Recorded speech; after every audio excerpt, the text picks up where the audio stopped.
ఎవరినైనా బురిడీ కొట్టించడంలో టీడీపీ అధినేత చంద్రబాబు తర్వాతే అని వేరే చెప్పాల్సిన అవసరం లేదు. కూటమి ప్రభుత్వం ఏర్పాటై 2 నెలలు దాటింది. 3 పార్టీల నేతలు నామినేటెడ్ పదవుల కోసం కళ్ళు కాయలు కాసేలా ఎదురుచూస్తున్నారు. అయితే పదవుల్లో కీలకమైన వాటిలో సింహభాగం టీడీపీకే ఇచ్చేలా చంద్రబాబు ప్లాన్ చేస్తున్నారు. దీంతో జనసేన నేతలకు మైండ్ బ్లాంక్ అవుతోంది.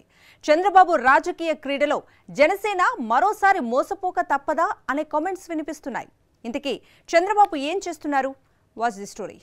ఆంధ్రప్రదేశ్లో 3 పార్టీల కూటమి ప్రభుత్వం ఏర్పడ్డాక పాలక పార్టీల్లో సెకండరీ నాయకత్వం, సీనియర్ కార్యకర్తల్లో నామినేటెడ్ పదవుల విషయంలో ఆశలు రేగాయి. పార్టీ కోసం కష్టపడిన వారికి పదవులు దక్కుతాయని కోటి ఆశలతో ఎదురు చూస్తున్నారు.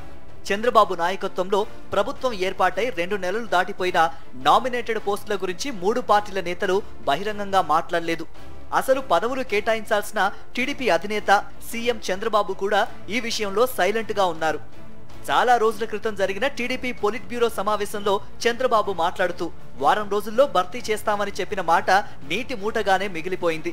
అయితే పదవుల పంపకం నిష్పత్తిపై 3 పార్టీల ముఖ్య నేతల మధ్య అవగాహన కుదిరిందనే వార్తలు వినిపిస్తున్నాయి. తెలుగుదేశం పార్టీ ఎమ్మెల్యే ఉన్న నియోజకవర్గంలో టీడీపీకి 60%, జనసేనకి 30%, బీజేపీకి 10% పదవులు ఇవ్వాలని ప్రాథమికంగా అవగాహనకు వచ్చినట్లు తెలుస్తోంది. జనసేన ఎమ్మెల్యే ఉన్న చోట్ల కూడా ఇదే అవగాహనతో పదవుల పంపకం జరగాలని నిర్ణయించుకున్నారు. అయితే బీజేపీ ఎమ్మెల్యే ఉన్న నియోజకవర్గాల్లో మాత్రం టీడీపీకి 40, బీజేపీకి 30, జనసేనకి 30% పదవులు అనే విధంగా అవగాహన కుదిరినట్లు చెబుతున్నారు. ఈ అవగాహన ప్రకారం త్వరలోనే పదవుల జాతర జరగబోతోందని 3 పార్టీల నేతలు సంబరపడ్డారు. ఇక్కడే చంద్రబాబు తనకు మాత్రమే ఉండే తెలివితేటల్ని ఉపయోగించారు. కూటమిలోని బీజేపీ, జనసేన పార్టీలకు కీలక పదవులు రాకుండా పక్కా స్కెచ్ తయారు చేశారు.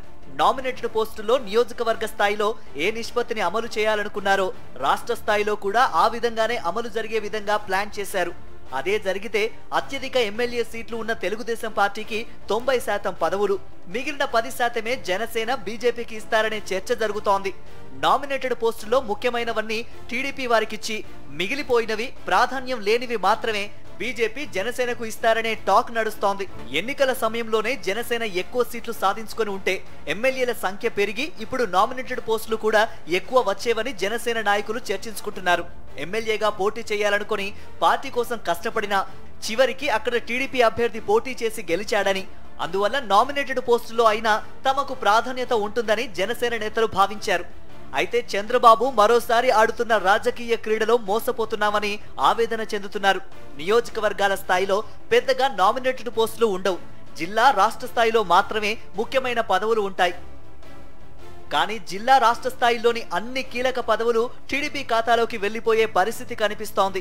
నామినేటెడ్ పదవులు వస్తాయంటూ ఎదురుచూపులతోనే సరిపెట్టుకోవాల్సిన పరిస్థితి జనసేన నేతలకు ఎదురవుతోంది. కాగా జనసేనలో కూడా పార్టీ కోసం కష్టపడిన వారికంటే ముఖ్య నేతల్ని ప్రసన్నం చేసుకున్న వారికే పదవులు దక్కుతాయని, తాను అనుకున్న ఒకరిద్దరికి పదవులు ఇస్తే మిగిలిన వారి గురించి పవన్ కళ్యాణ్ నోరు మెదపరనే చర్చ టీడీపీలో జరుగుతోంది. పవన్ సంగతి తెలుసు గనుకే తన ఆలోచనల ప్రకారమే చంద్రబాబు ప్లాన్ చేసుకుంటున్నారని జనసేన నేతలు భావిస్తున్నారు.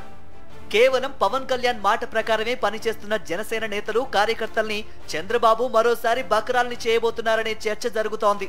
పార్టీ క్యాడర్ జాగ్రత్త పడితేనే కనీసం నామినేటెడ్ పోస్టుల్లో అయినా న్యాయం జరుగుతుందని, లేదంటే ఎన్నికల్లో మాదిరిగా మరోసారి మోసపోక తప్పదనే విశ్లేషణలు వినిపిస్తున్నాయి.